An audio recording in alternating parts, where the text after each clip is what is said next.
बच्चों, आज हम आपके लिए लेकर आए हैं हिंदी में आरोह के अंतर्गत काव्यखंड में कुंवर नारायण की जो कविताएं हैं, कविता के बहाने, और दूसरी कविता है बात सीधी थी पर। तो इससे पहले कविताओं को पढ़ाएं, कविताओं का सार बताएं, आप कुंवर नारायण के जीवन परिचय से अवगत हो जाएं। सबसे पहले कुंवर नारायण के जीवन परिचय के बारे में। कुंवर नारायण हिंदी के जो एक नई कविता थी, नई कविता आंदोलन के एक पुरोधाओं में कुंवर नारायण का स्थान अग्रणीय माना जाता है। अब पुरोधा शब्द का प्रयोग किया था मैंने यहाँ पे। पुरोधा का मतलब है जो किसी क्षेत्र में बहुत आगे होता है, अग्रणी होता है, उसे पुरोधा कहा जाता है। तो ऐसे ही पुरोधा नई कविता आंदोलन के कुंवर नारायण भी थे। कुंवर नारायण ने एक नई विचारधारा और कविता की एक नवीन अवधारणा के साथ साथ काव्य रचना करके अपनी एक अलग पहचान बनाई। तो इसमें उन्होंने जो 5वें दशक में था, यानी 20वीं सदी के जो 5वें दशक में जो प्रकाशित होने वाली जो प्रमुख पत्रिकाएं थी, साहित्यिक पत्रिका युग चेतना का भी उन्होंने संपादन किया और ये साहित्य जगत में काफ़ी चर्चित रहे। इनका जन्म 19 सितंबर 1927 को उत्तर प्रदेश के फैजाबाद में हुआ था।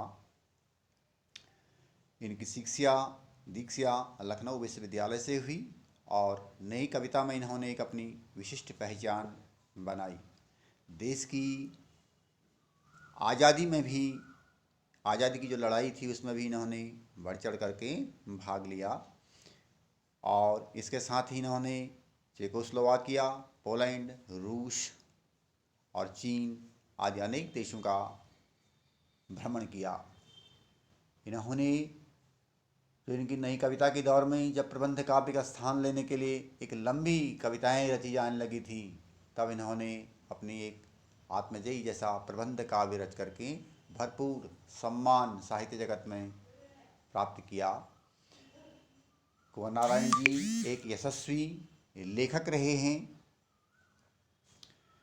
उन्हें बचपन से ही घूमने फिरने का शौक़ था और इन्हें व्यास सम्मान, भारतीय भाषा परिषद आदि अनेक सम्मानों से पुरस्कार प्राप्त मिला है। इसके अतिरिक्त साहित्य अकादमी पुरस्कार, प्रेमचंद पुरस्कार, व्यास सम्मान, पद्म भूषण एवं ज्ञानपीठ पुरस्कार भी इन्हें मिला है। इनकी जो रचनाएं हैं, प्रमुख रचनाएं, खंड काव्य के अंतर्गत अगर हम बात करते हैं, आत्मजयी है और ये एक बहुत लंबी कविता है, इसी से इन्हें प्रसिद्धि मिली थी। अब आपको मैं आगे बढ़ने से पहले बता दूं कि खंड काव्य क्या होता है और महाकाव्य क्या होता है। खंड काव्य में जीवन के किसी एक भाग का ही वर्णन होता है, जबकि महाकाव्य में जीवन के आद्योपांत वर्णन होता है, यानी उसके जन्म से लेकर उसके मृत्यु तक का संपूर्ण घटनाओं का वर्णन होता है, वह महाकाव्य कहलाता है। तो इन्होंने एक आत्मजयी खंड काव्य लिखा था और इसी से इनको सम्मान मिला। कहानी संग्रह इनके थे आकारों के आसपास, और इन्होंने जो समीक्षा की थी आज और आज से पहले।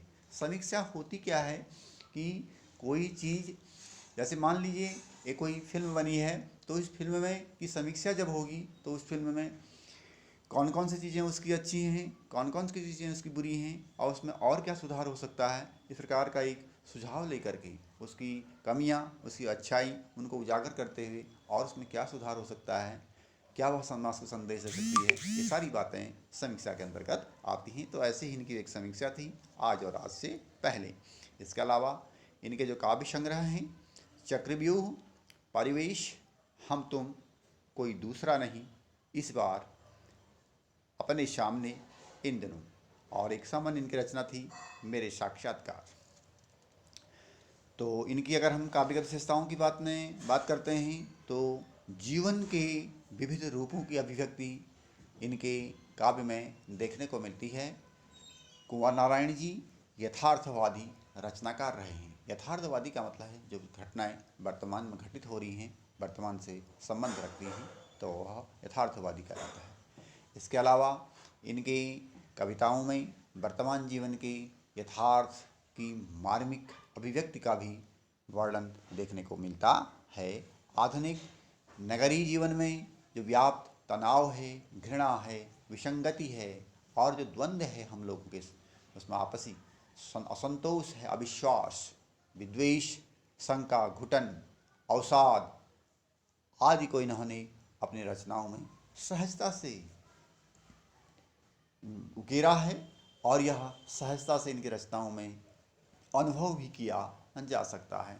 इसके अतिरिक्त इनकी अगर हम भाषा शैली की बात करते हैं तो इन्होंने भावों के अनुरूप अपनी काव्य भाषा का प्रयोग किया है, नए बिंब, प्रतीक, उपमानों का प्रयोग किया है, अलंकार और मुहावरों का भी प्रयोग इनकी कविताओं में देखने को मिलता है। इसके अतिरिक्त परंपरागत छंदों का प्रयोग इनकी रचनाओं में देखने को नहीं मिलता है। और इसके अतिरिक्त इनकी जो रचनाएं हैं काव्यात्मक गीतिमयता दिखाई देती है इनके काव्य में।